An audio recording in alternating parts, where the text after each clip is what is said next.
Hey folks, welcome to another edition of Posi-TIPS with Rachelle. Last time I kicked off the series by highlighting and introducing the concept of the gift of exposure. The gift of exposure. And I posed the question, when you think about your life as a whole, where have you been? How have you stretched yourself? How have you expanded your knowledge? How have you expanded the richness of your life by exposing yourself to new people, new things, new places, new challenges, new experiences? And I highlighted the importance of recognizing also how much of a role fear plays in holding people back in various aspects of life. It could be relational, it could be professional, it could be other areas of your personal life. But fear, fear, fear. A lot of people stay stuck in the status quo or stuck in the mud and the muck or the mire because they're afraid. What if I fail? What if it doesn't work out? What will people think? What will people say? Whatever. I mean, there's a gazillion what ifs that I could cite here. But I want to challenge you once again to really evaluate your fears, your doubts, your insecurities. Perhaps you're doubting your own abilities to step out and do something new.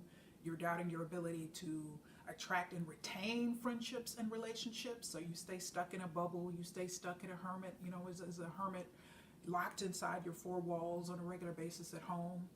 But folks, life is meant to be enjoyed. Life is meant to be, if you're not waking up every day just excited about life, just looking forward to the next 24 hours, I challenge you to ask yourself why. And I assure you, it's probably because you're stuck doing the same thing, the same way, oftentimes with the same people.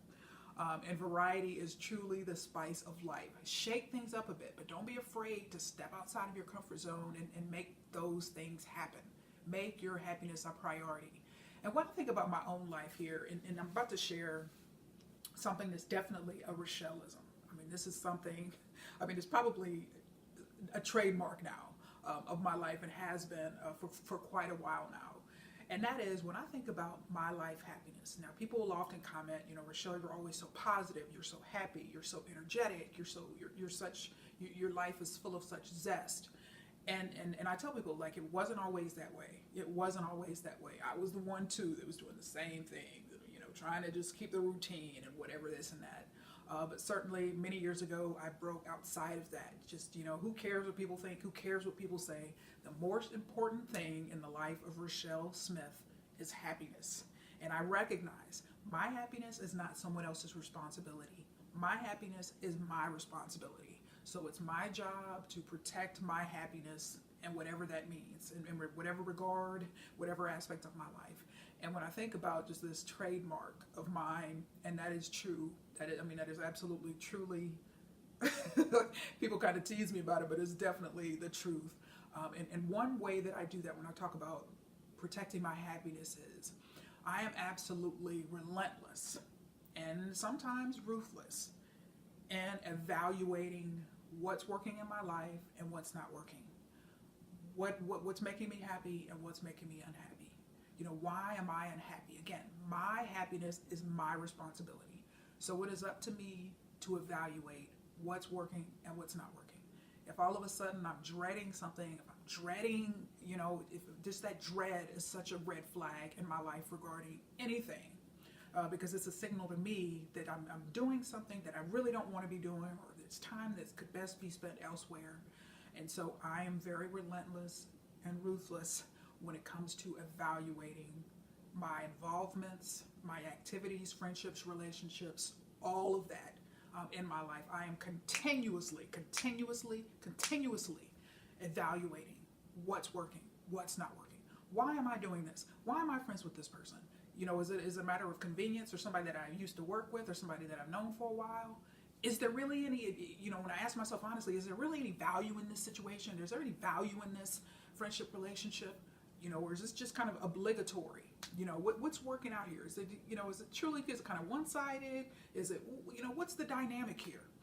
All right, and so that is something, and why am I doing this? Why am I involved in this group? Why am I a member of this group? Or why am I a member of this association? Why am I actually doing this? And I know certainly a key, when I think about this whole process that I undergo regularly. When I say I'm relentless when it comes to this, it is regularly. We're doing like once a month, or even as things come along, when I recognize that I'm unhappy or I'm dreading something, those are very, very, very big clues for me. And so that's something that I do regularly. And that's why people wonder, why are you so happy? Like, what's the secret? And people always want to know the secret. But happiness is something that is going to take work. It's going to take time. It is going to take courage. And it is certainly going to take confidence and being true to who you are and being authentic to what your values are and what your purpose, in life purpose is.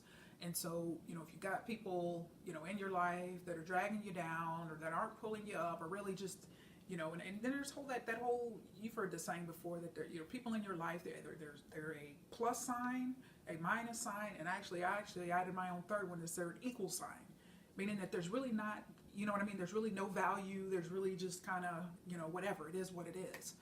And so I certainly strive in my life, in each and every aspect of my life. I always want to deal with the pluses. I always want to deal with the pluses. And if there's a situation or scenario, whatever, where a person or whatever, if it becomes a negative or becomes that equal, then I'm questioning it. What's the point of this? Or, is there a better situation? Is there a better whatever? So that's something that I'm always doing. But yes, it takes courage and it takes confidence to be able to do that. And so, a lot of people will talk to me or hear me and they'll get inspired and yeah, I got to do that too. I'm going to relentlessly and ruthlessly evaluate what's going on in my life and what type of affiliations, friendships, relationships, involvements, employment, whatever the case may be. And then because the person doesn't have the confidence to be able to do that, to be able to courageously move forward, whether it be severing ties, whether it be moving on to a better situation, moving on to a better scenario, involvement, whatever. So it's so important that you take time, kind of develop these fundamental things that are necessary in order to be successful, such as courage, such as confidence. And courage, you're going to be afraid. Oh my gosh, what if the person gets hurt? What if this happens? What if they get mad? Whatever the case may be. But you got to overcome those fears and say, everyone will be all right. But ultimately, at the end of the day, except for those of you who are parents, young children, you're under 18, okay, other than that, we are all responsible for ourselves.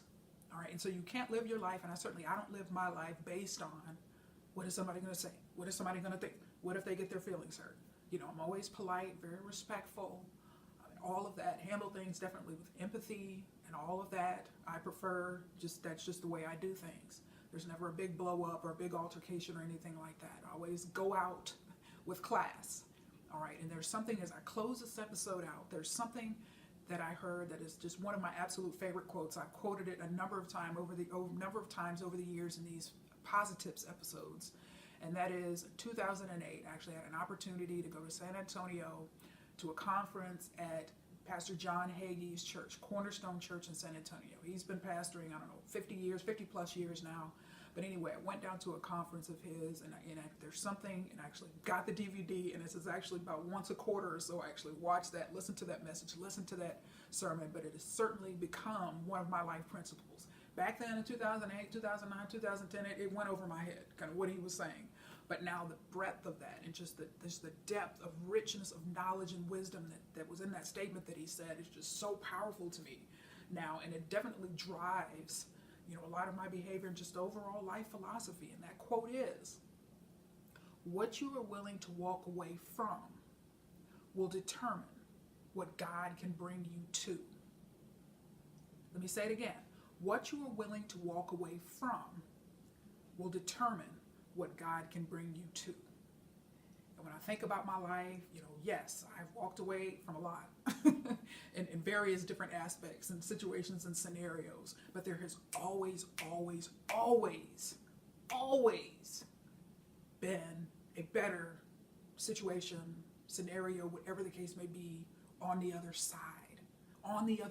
But it takes courage, it takes confidence in order to be able to take that step.